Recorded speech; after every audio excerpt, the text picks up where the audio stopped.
Clergy. In the Middle Ages, there was a definite structure in society.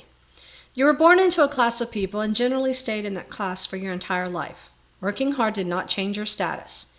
Your clothing, food, marriage, homes, etc. were determined for you.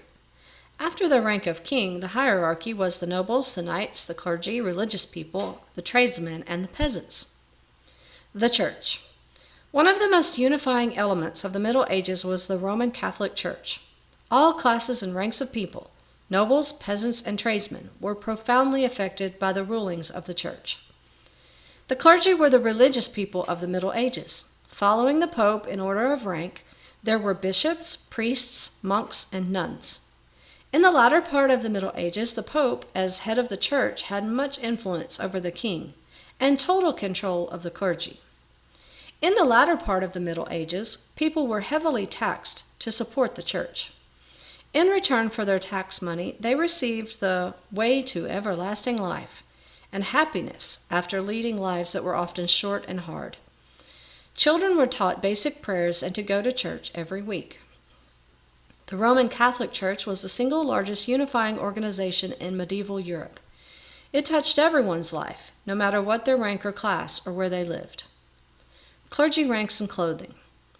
Bishops were accepted in court and generally lived with the same luxuries as the nobles in the Middle Ages. They wore lavish clothes. They wore hats called mitres, a tall hat that looks like a pointed arc. Bishops wore beautiful religious garments that often were jeweled. Priests weren't rich like the bishops. They were generally the head of a church. They often wore long black gowns. Monks were often scholarly and could read and write in Latin. They wore brown gowns with hoods that often were made of wool. The gown was tied with a rope around the waist. They also often had a long cowl that hung straight down the front and the back. Monks were clean-shaven, but often they shaved a bald spot on the top of their head, called a tonsure, as a symbol of humility. Nuns were very holy and lived in a convent. They generally wore long gowns or tunics of black, gray, or white. They were tied around the waist with a cloth or a leather belt. Over the tunic was a scapular, which was a long piece of cloth with an opening for their head. It trailed down the front and back of their tunic. Some nuns wore a cross on a chain around their neck. Generally, their heads were shaved and covered by a cloth covering called a wimple. Duties. Bishops administered to the needs of the priests. Priests cared for the spiritual life of people. They administered sacraments, oversaw the life of the manor, absolved men and women of their sins through confession, and made pronouncements to the community that were given by the bishops or the pope. Monks lived in monasteries and served as examples of the perfect Christian life. They were scholars who sometimes copied the books of the Bible by hand. This was before the invention of the printing press. They also generally worked to support themselves in the monastery by gardening and land management.